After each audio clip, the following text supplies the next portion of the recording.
Double धमाका, double हमला, Hamas का खुफिया युद्ध।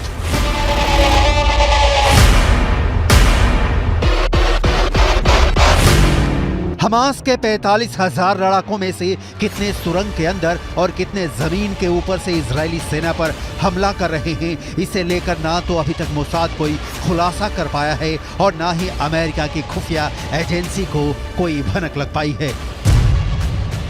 लेकिन मिडिल ईस्ट की मीडिया से जुड़े जानकारों के मुताबिक हमास इजरायली सेना पर वैसे भीषण हमले नहीं कर रहा है जैसे उसे करने चाहिए थे।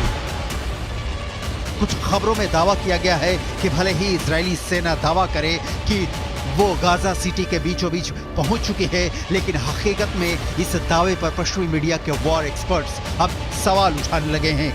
इजराइल के 34 से ज्यादा सैनिक जमीनी हमले के दौरान मारे जा चुके हैं। हम आपको पश्चिमी मीडिया के दावों के हवाले से बताने जा रहे हैं कि इजराइल सेना पर डबल धमाके के साथ डबल हमले की तैयारी हमास ने हिजबुल्लाह से मिलकर कर ली है।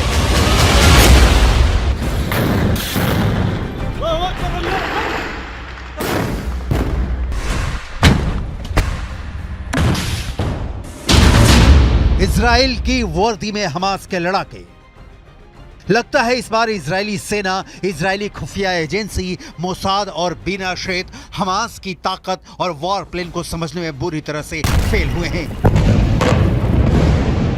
27 अक्टूबर से शुरू हुए दूसरे चरण के इजरायली हमले में दावा किया जा रहा था कि इजरायली सेना एक हफ्ते के अंदर उत्तरी गाजा से हमास के लड़ाकों का सफाया कर देगी, लेकिन अभी तक इजरायली सेना सिर्फ 400 के करीब सुरंगों को तबाह कर पाई है। इधर हमास ने फिर दावा किया है कि उसके लड़ाके इजरायली सेना को उत्तरी गाजा में हरा देंगे। आखिर हमास इतने बड़े दावे कैसे कर रहा है? कुछ खबरों में यहाँ तक दावा किया गया है कि हमास के लड़ाके इजरायली सेना की वर्दी पहनकर हमले कर रहे हैं।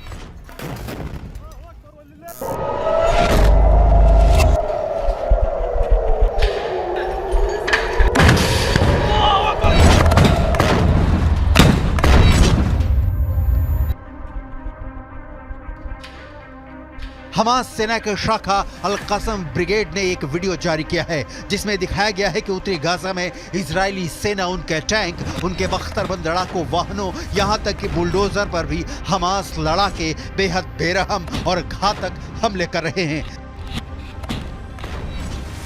जरा आप हमास की तरफ से जारी किए गए इस 2 मिनट 44 सेकंड के वीडियो की एक एक तस्वीर को देखिए, जिसमें 50% तक तबाह हो चुके गाजा में हमास के लड़ाके चारों तरफ से हमले कर रहे हैं। डबल धमाका, डबल हमला, हमास का खुफिया युद्ध।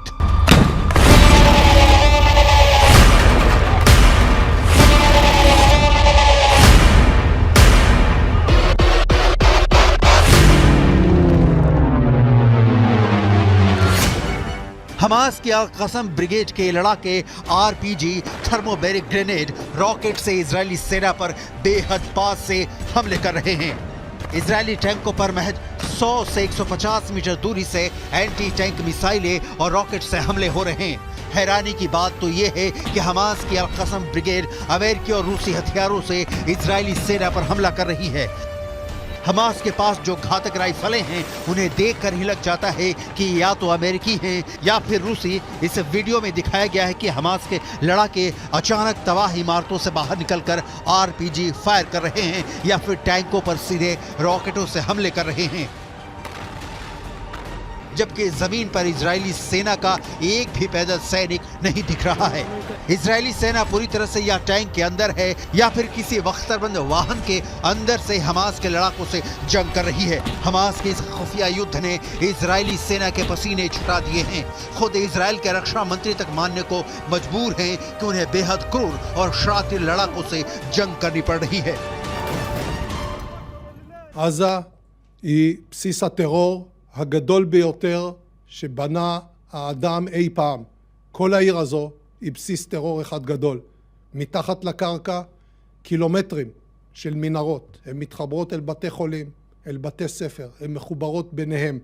יש בתוכם חדרי קשר, מחסני תחמושת, מקומות לינה, והכל על מנת לשמש בסיס של טרור שממנו ניתן לפגוע.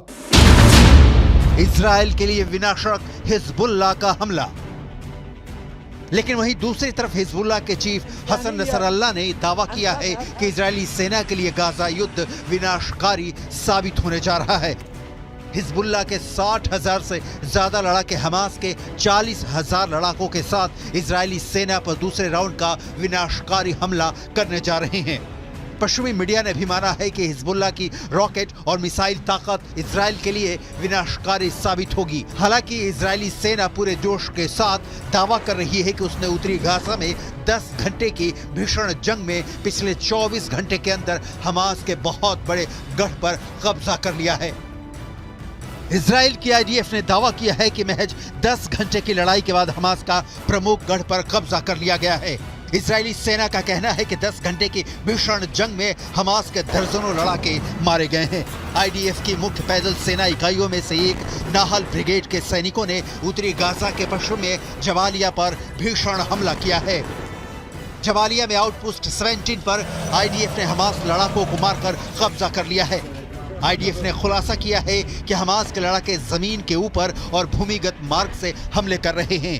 आईएसए और आईडीएफ की खुफिया जानकारी के आधार पर एक आईडीएफ फाइटर जेट ने सेंट्रल कैंप ब्रिगेड में हमास के एंटी टैंक मिसाइल यूनिट के प्रमुख इब्राहिम अबू मगसीब को मार डाला है। आईडीएफ के मुताबिक अबू मगसीब के मारे जाने से पहले इजरायली सेना और आईडीएफ सैनिकों पर कई एंटी टैंक मिसाइल से हमले करने जा रहा था। इससे पहले हमास के एंटी टैंक मिसाइल के कमांडर मोहम्मद असर को आईडीएफ ने मार डाला था।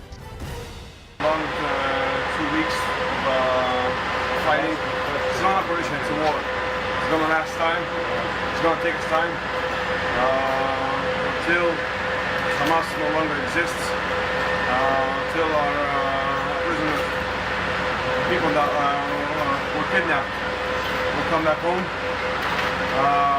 It's been rough, it's been hard, but we're doing a good job.